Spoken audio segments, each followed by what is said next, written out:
আসসালামু আলাইকুম। একটা মহা বিপর্যয়ের দিকে যাচ্ছে মধ্যপ্রাচ্য।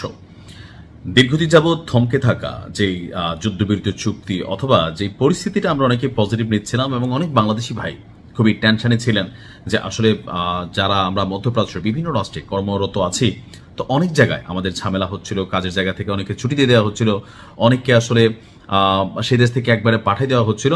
তো আমরা একটু আশা করতেছিলাম যে পরিস্থিতিটা হয়তো শান্ত হতে যাচ্ছে, কিন্তু বাস্তবে কি ঘটলো?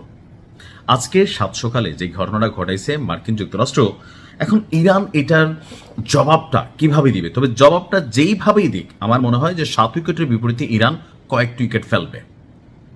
দর্শক, খুবই মন খারাপের খবর হচ্ছে যে আজকে ভোরে ইরানের দক্ষিণ পূর্বাঞ্চলীয় একটি সেনা ব্যারাক, অর্থাৎ যেখানে অনেক সেনাবাহিনীর সদস্যরা ছাউনি করে অথবা বিশেষ কারণে একটা জায়গাতে তারা অবস্থান নেয়, তো এরকম একটা ব্যারাক ছিল ইরানি সেনাদের।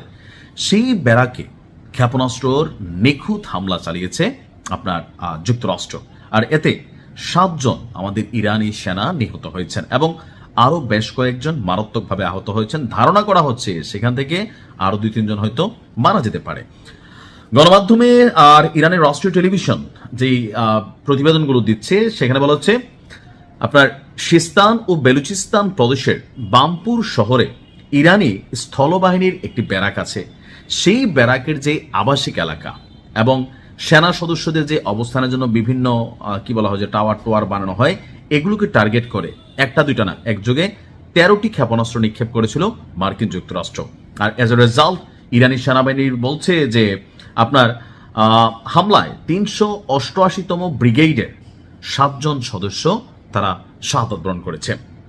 আহত কয়েকজনকে এই মুহূর্তে হাসপাতালে চিকিৎসা দেওয়া হচ্ছে। আর আমেরিকার এই অভিযানকে যুক্তরাষ্ট্র ইরান বলছে যে তারা কঠোর একটা প্রতিশোধের দিকে আসলে ধাবিত হবে।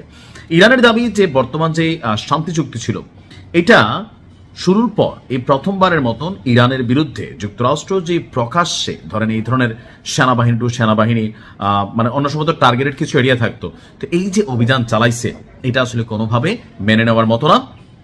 আর ইরানের যিনি মুখপাত্র আছেন, ওনার নাম হচ্ছে ফাতেমাহ মোহজেরানি, তিনি বলছেন যে খুবই কঠিন একটা রিয়েকশন আসলে ইরান দেবে। তো এখানে দক্ষিণাঞ্চলের সাম্প্রতিক অভিযানগুলোতে 30 জনের বেশি বেসামরিক মানুষও মারা গিয়েছেন, এটা ইরানের দাবি। তো এই হামলাগুলো নিয়ে আপনার আরো কঠিন একটা পরিস্থিতি ইরান রিয়াকশন দিবে বলছে কয়েক ঘন্টার মধ্যে।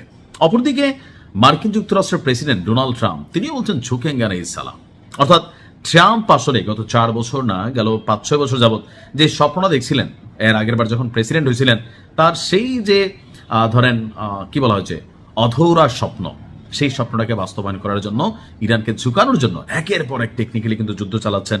যেমন সৌদি আরবিয়া ওইখানে ইয়েমেনের সাথে কিন্তু ইরানের বিরুদ্ধে একটা লড়াই কিন্তু লাগাই দিচ্ছেন অলরেডি। তো এদিক দিয়ে আবার ইসলির সাথে খেলা আছে, এদিক দিয়ে ধরেন নিজেরা খেলতেছে। তো সবকিছু মিলে আমি জানি না আসলে যে পরিস্থিতি কোন দিকে মনে নেবে। তবে এতটুকু বুঝতে পারতেছি মধ্যপ্রাচ্য একটা বড় ধরনের সংঘাত হবে। একটা ভবিষ্যৎবাণী ছিল যে 2026 সালে পৃথিবী জুড়ে একটা বড় ধরনের যুদ্ধ হবে, আর এই যুদ্ধে মার্কিন যুক্তরাষ্ট্র তারা মাইনাস হয়ে যাবে। এখন আসলে কতটুকু বাস্তব কি হবে জানি না। তো দেখা যাক। ইরানের জন্য শুভকামনা, আল্লাহ তাদেরকে ফতেহ দান করুক। আসসালামু আলাইকুম।